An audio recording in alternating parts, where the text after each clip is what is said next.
masih lagi dalam perbincangan tentang wanita yang ditolak, wanita yang diceraikan. Jadi ada beberapa keadaan wanita yang diceraikan. Pada ayat yang keempat ni, wanita yang dicerai itu dari perempuan yang telah putus haid, orang yang telah wallahi ya'isna minal mahid. Kalau itu, dan perempuan-perempuan dari kalangan kamu yang putus asa. Putus asa dia kan, ya'isna, putus asa dari kedatangan haid. Jadi bagi mereka ini macam mana? Ini rentah betul. Kalau kamu syak ragu-ragu tentang haid mereka, tentang haid mereka ni, tengok macam umur dia belum putus haid, tapi dia cakap dia dah putus haid. Ini ada keraguan-keraguan di situ.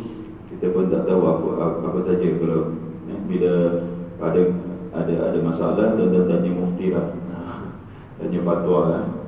Kalau dalam situasi macam ini, kalau yang bercerai itu adalah, kalau kita orang tanya kita tentang isteri dia yang dah putus haid ni semua, dia ada kaedah-kaedah dia. Tapi kalau rasa ragu-ragu, senang aja. Fa'iddatuhunna thalathatu ashhur. Iddah mereka pukul 3 bulan. 3 bulan iddah mereka. Okey. Wallahi lam yahid, dan perempuan yang belum datang haid. Ada tak yang dah kahwin belum datang haid? Ada. Dia kahwin budak lagi lah. Dia kahwin budak, jadi belum datang haid lagi. Jadi pun sama juga. Dia punya iddah mereka adalah 3 bulan. 3 bulan. Kalau yang suami mati lain, itu 4 bulan 10 hari.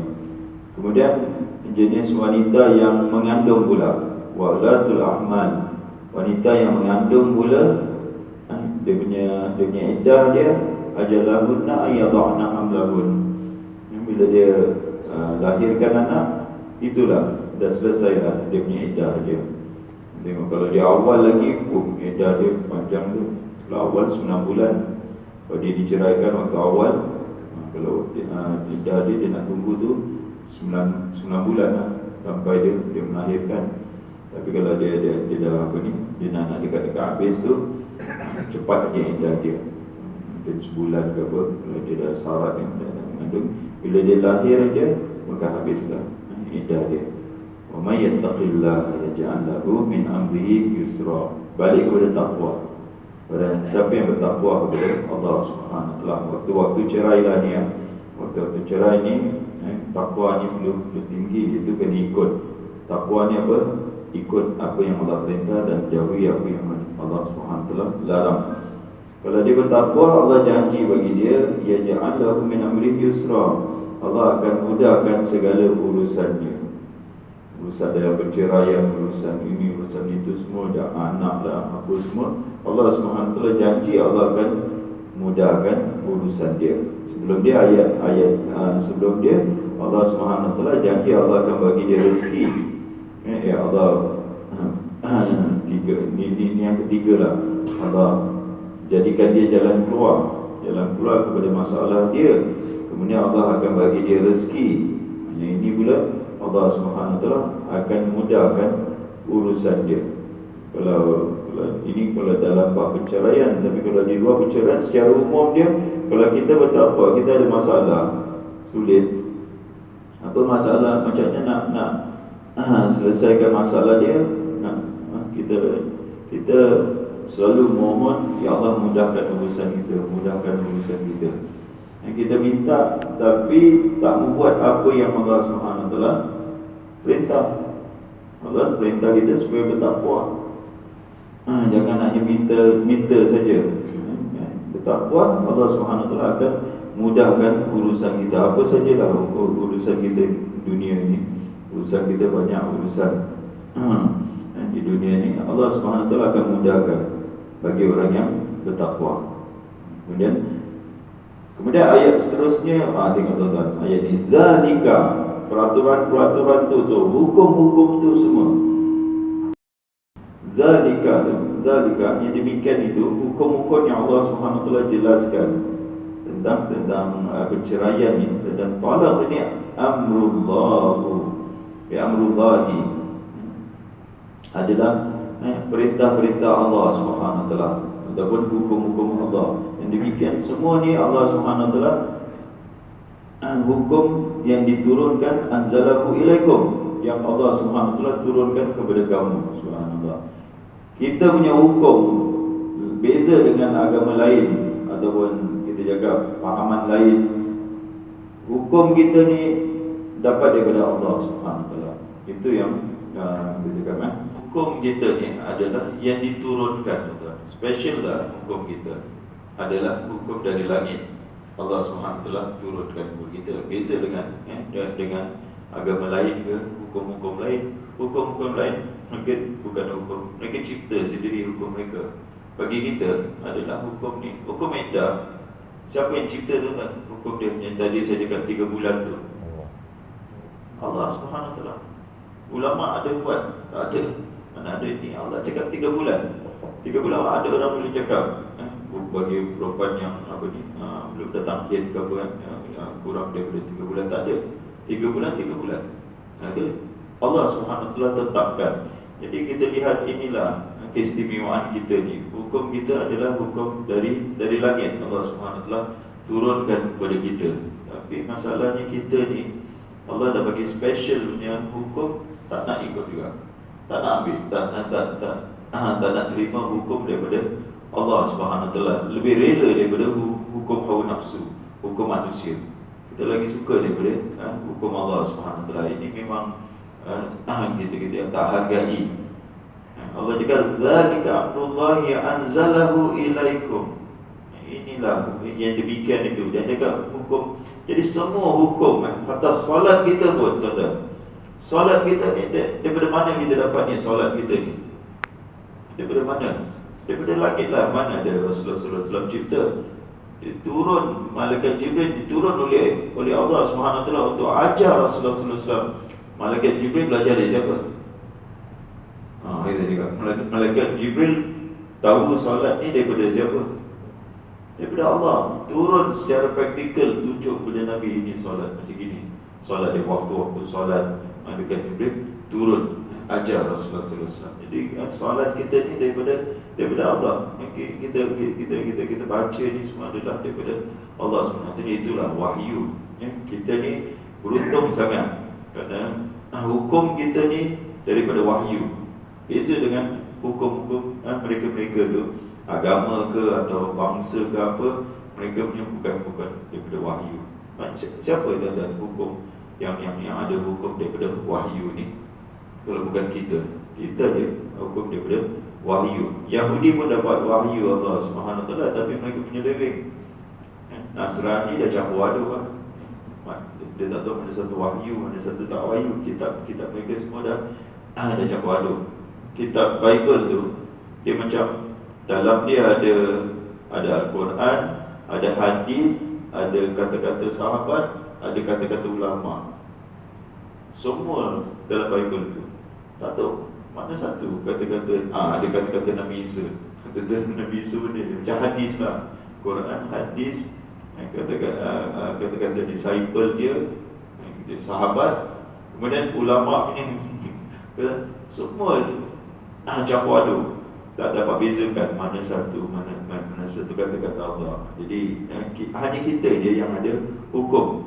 Kita still maintain dengan apa? Dengan kekalnya Al-Quran, kekallah hukum kita sampai hari kiamat. Takkan berubah. Siapa yang nak ubah?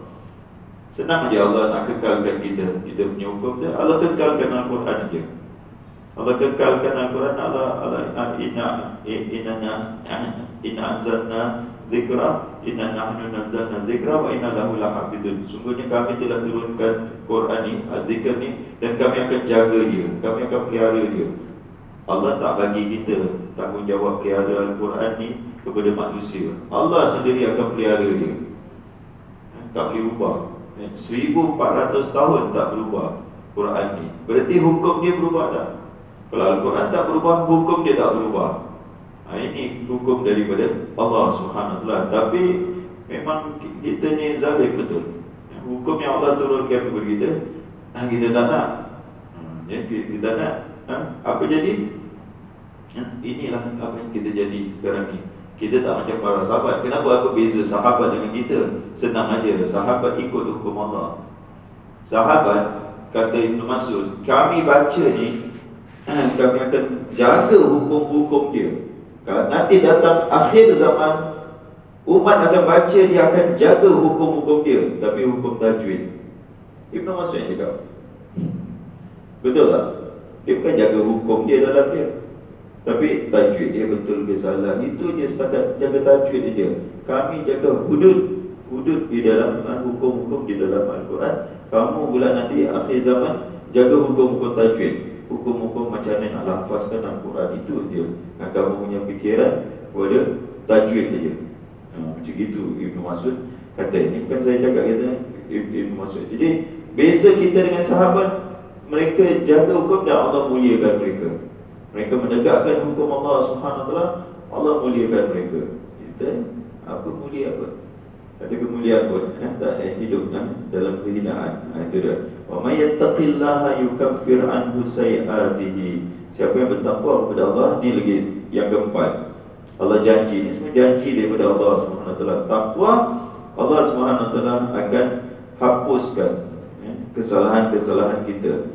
Wa yu'zim lahu ajra. Dan satu, Allah hapuskan pahala dia, Allah akan besarkan pula. Dua-dua dapat. Satu, contohlah orang yang ada hutang dan bonus. Bonus besar pula dapat.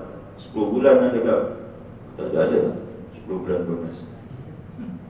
Kawan saya dengar 18 bulan. 18 bulan dia punya bonus kerja bank Kuwait.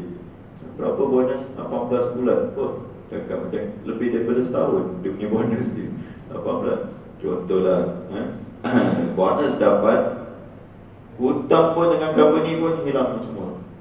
Dua-dua apa ni, hutang-hutang kau semua dengan itu semua dia hapuskan. Allah Akbar. Ini ganjaran orang yang bertakwa. Allah Subhanahu Wa Taala hapuskan kesalahan kita. Jadi cara kita nak hapuskan kesalahan kita. Contohlah kita datang ke masjid, itu cara kita menghapuskan takwa. Orang yang datang masjid tu, dia cuba nak macam baguslah, dia nak cuba amalkan takwa lah. Cakap dia orang bertakwa pun segan kan. Jangan juga datang dia tuan-tuan dan orang yang bertakwa, ustaz nak angkat ke apa.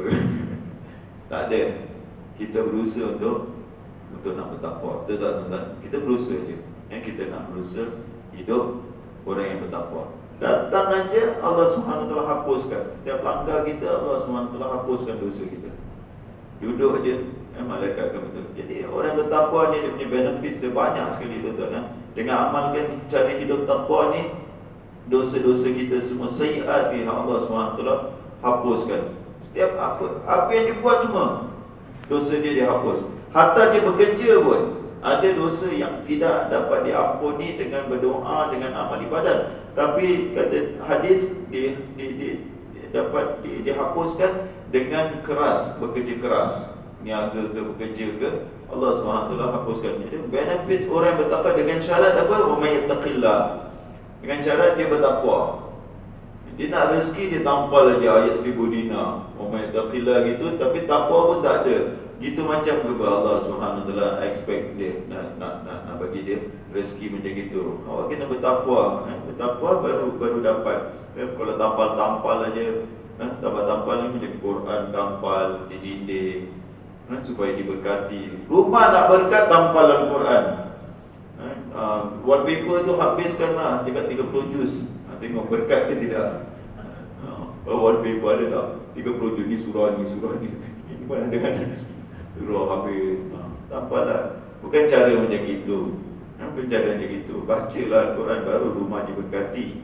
Baca Al-Quran, baru rumah diberkati. Contoh yang di sini Allah SWT janji, sebenarnya Allah SWT akan besarkan ganjaran yang diberikan kepada pahala yang diberikan bagi orang yang bertakwa. Orang yang bertakwa ni, dia pasal hati dia, niat dia ikhlas. hati dia ikhlas kerana Allah Subhanahu Wa Taala dan ikut syariat yang dibawa oleh Rasulullah Sallallahu Alaihi Wasallam, maka pahala dia punya amalan sedikit aja, tapi dia punya pahala dia Allah Subhanahu Wa Taala akan besarkan pahala dia. Amalan dia tak perlu amalan. Sebab itu tuan-tuan, kalau tuan-tuan tengok amalan sunnah ni, kalau kita buat, dia tak perlu banyak. Pernah isteri Rasulullah Sallallahu Alaihi Wasallam, dia duduk selepas solat subuh tu, duduk sampai macam syuruk macam gitu. Rasulullah tengok dia duduk berzikir. Isteri saya ingat Habibah. Kemudian Rasulullah balik, Rasulullah tanya, apa awak buat tadi? Dia akan berzikir ya Rasulullah.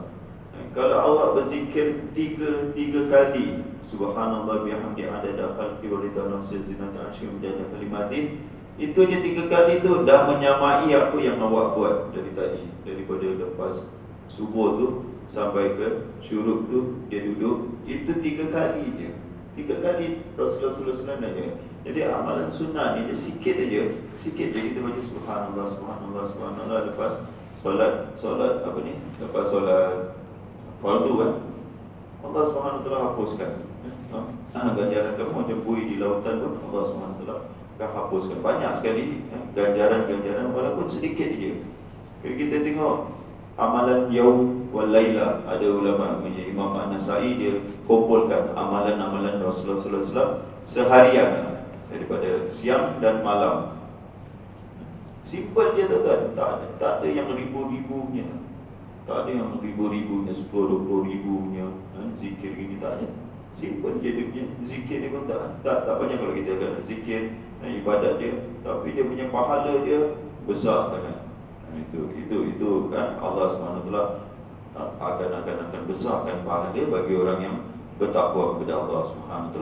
Kemudian Allah SWT perintah orang-orang yang menceraikan isteri-isteri mereka, askinuhunna min haitsu sakantum, tempatkanlah isteri. Sekali lagi Allah cakap bagi isteri yang iddah. Iddah ni talak berapa? Talak 1 dengan talak 2. Talak 1 dengan talak 2. Talak 3 tak ada, tak dapat nafkah, tak dapat apa. Talak 3 dah habis dah habis. 1 dengan 3, 1 dengan 2. Ini menjadi pembahasan ulama lah begitu. Aku talak ke talak 3? Itu dikira 1 ke 3? 1 ke 3? Dia cakap 3. 3 ke 1? 1. Sini pun khilaf juga. Dikira 3 tuan. Dia talak 3 tak dikira 3. Kalau kita pergi ke mahkamah, kalau mazhab Syafi'i lah, kalau kita cakap aku talak 3, dikira 3 ke 1? 3. Tu. Tapi kalau mazhab lain, ada mazhab tak, itu dikira 1 lagi. Walaupun cakap 3 pun 1 lagi. Jadi nak kena 3 kali. 3 kali boleh. Dia tak ada istilah talak 3 punya. Mana ada talak 3? Dia 3 kali.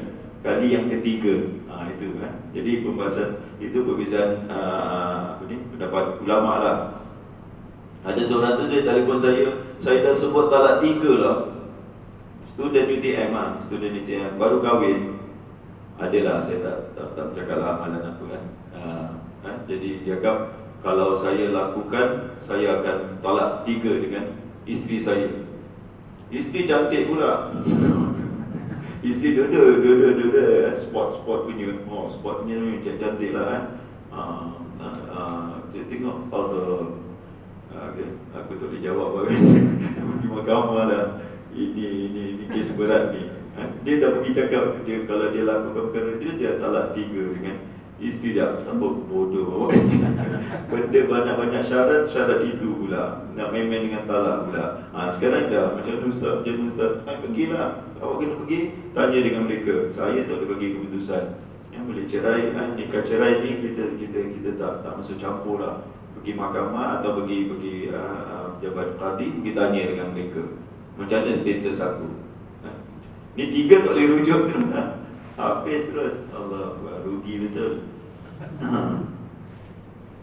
Askinuhunna. Jadi ini untuk talak 1 dengan talak 2 kena tempatkan mereka di tempat kediaman kamu, mi wujidikum, semampunya, sesuai dengan kemampuan kamu.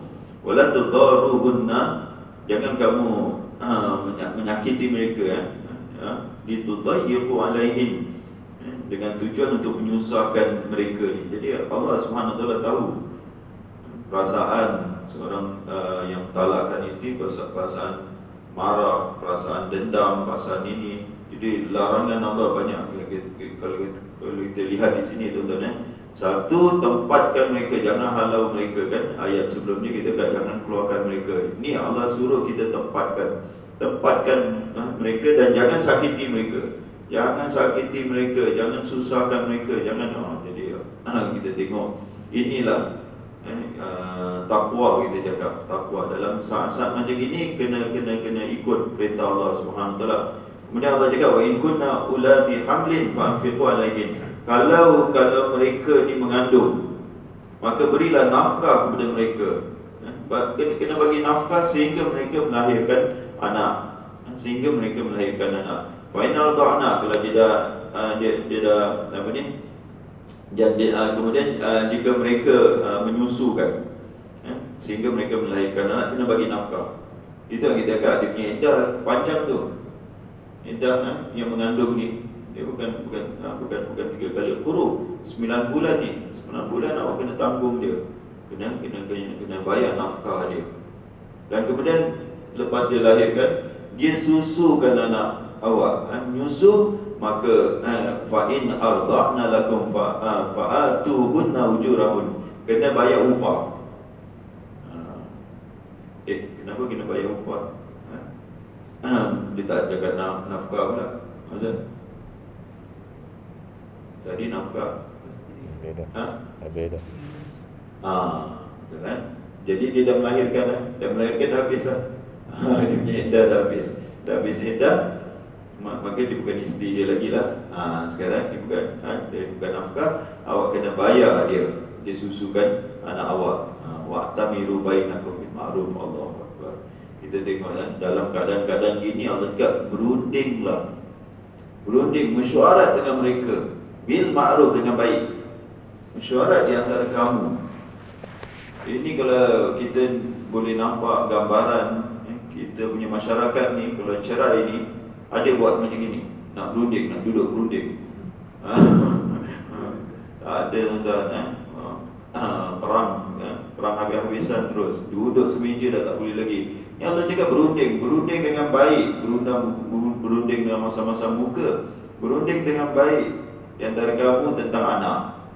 Macam mana dengan anak kita ni, baru lahir, siapa nak jaga, siapa nak susu, siapa nak ini, itu semua isu-isu dia kan. Wa in ta'asartum fasaturdi'u lahu ukhra.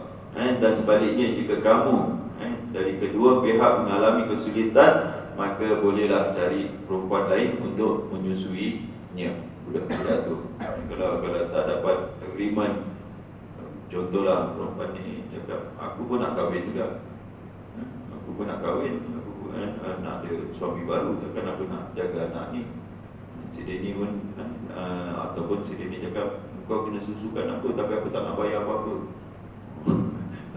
Tak boleh dapat tu agreement, sudah Allah cakap suruh perempuan lain susukan anak tu.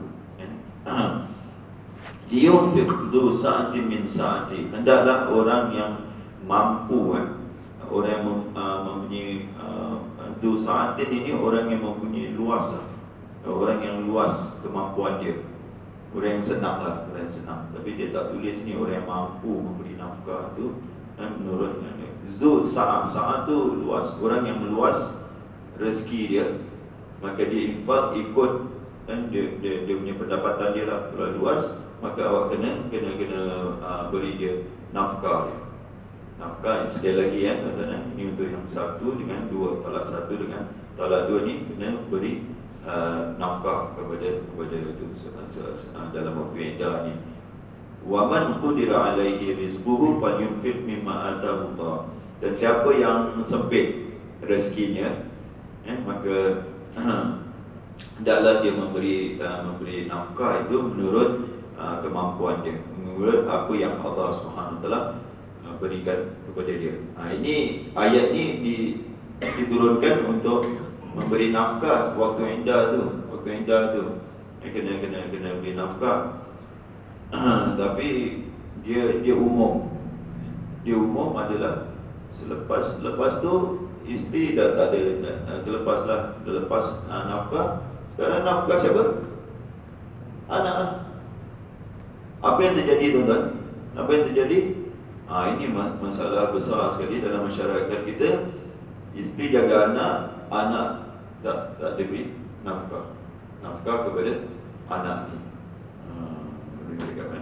Culaslah dalam beri nafkah tu. Isteri dah jaga budak 3-4 orang, ada yang ramai lagi, dia satu sen pun tak bagi dia suami dia, expect isteri dia yang tanggung. Ini Allah cakap kalau ada ikut kemampuan, sebab itu kalau pergi ke hakam ke untuk selesaikan, ikut kemampuan, tengok gaji dia berapa dia punya nafkah dia, ikut kemampuan. Ni ayat ni lah. Kalau gaji sampai 10,000, takkan nak bagi 100 saja sebulan dia. Gaji besar, dia punya nafkah besar juga.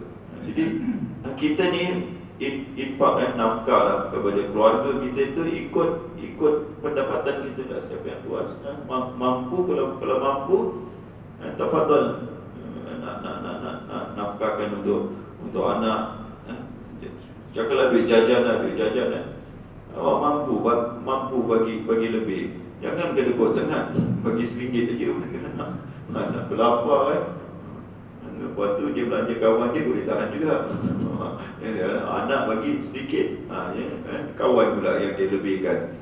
Patut ini yang wajib, kawan tak wajib. Ini yang wajib, nafkah. Jaga duit jajan anak. Kalau awak mampu bagi lebih sikit anak. Jadi tak anak ni kelaparan ke apa di sekolah ni, ikut kemampuan lah, Kalau dia berapa lah, kalau kita RM5 lah, RM5 satu hari, boleh belanja itu, budak pun ada duit untuk belanja. Jadi ikut kemampuan nafkah kita kepada anak. La yukallifullahu nafsan illa usaha. Allah tidak usaha. La yukallifullahu nafsan illa ma ataha. Allah tidak membebani seseorang itu melainkan apa yang Allah SWT berikan kepada dia. Setiap kita, dia punya income dia, pendapatan kita berbeza. Tengok makan sudahlah, tuan-tuan. Kita pergi. Kalau orang yang pendapatan besar, dia punya makan macam mana? Besar-besar lah. Dia punya makan, tempat pun makan. Kalau kita pendapatan tak banyak ni, nasi bajet aja lah. Sehingga ambil nasi bajet aja lah. Ialah anak ada 3-4 orang. Contohlah kalau tak masak ke rumah, sehingga ni habis. Sekarang nasi, Allah Akbar. Saya punya kedai, bukan tempat bandar, mungkin tempat KL, taman saya punya kedai, dia duduk makan RM11 juga apa dia kata kan. Hari-hari makan luar pingsan aku kan.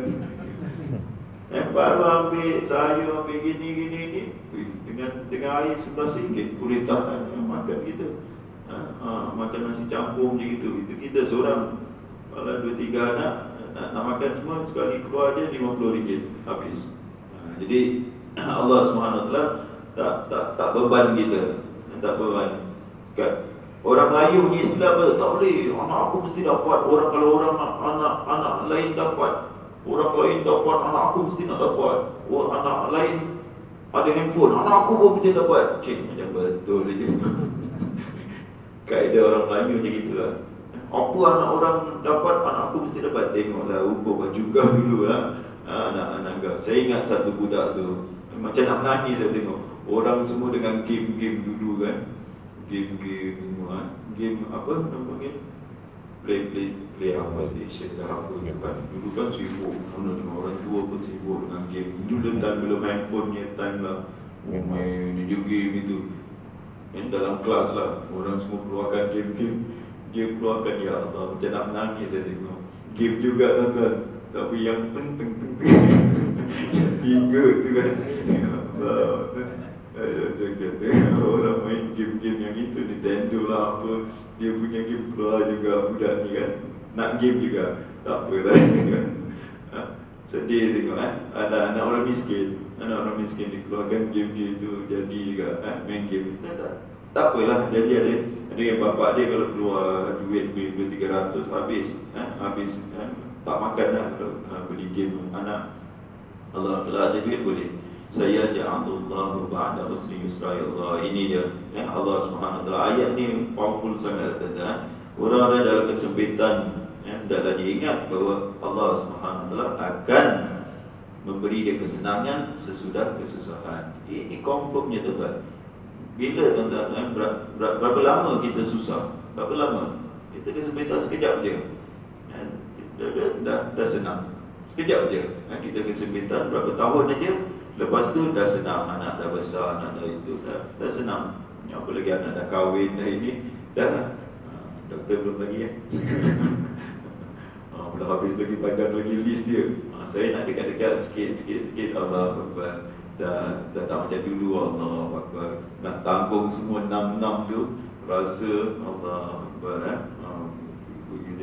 yuran mereka tu Allah. Kena pula semua hidayah. Satu orang 500 kan. Satu bulannya pendidikan dia nak dekat 3,000. Nak kena 2 kira. Dia itu bulan-bulan tuan-tuan. Yang teruk dia bila nak naik sekolah. Ya Allah, terduduk kita tuan. Nak kena adakan seorang 2-3 ribu seorang tu starting, dia punya start up tu yang mahal. Tadika sekarang start up pun sampai 1,000 lebih 2,000 itu. Susah betul. Sampai terduduk, mana nak dapat ni duit. Sampai 10,000 sampai berbelasan ribu ni nak start aja. Tapi yang sekarang ni dah nampak sikit lah, senang sikit lah. Jadi ini janji Allah SWT. Ada selepas kesusahan ni, ada Allah SWT akan bagi kesenangan. Dan ini dalam nafkah lah.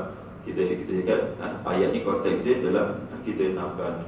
Syekh kita yang tadi ni semua dah tahu dah melalui anak semua dah besar dah, ini semua dah tak sempit dah. Ada sempit lagi tak? Rasa tak okey je kan? Rasa dah tak sempit, biasa Syekh semua dah pencen yang bekerja masih lah, belum lagi lah yang dah pencen ni semua rasa dah lega sikit. Ini ayat dia. Ini ayat tentang nafkah ni Sabar sikit. Allah Subhanahu wa taala ba'da usri. Dia mesti ada usri juga. Sebab itu Allah cakap selepas kesulitan atau kesempitan tu adanya kesenangan. Selepas mesti kita kena lalui. Allah dah habis kita ayat dia. InsyaAllah. Jadi hari ini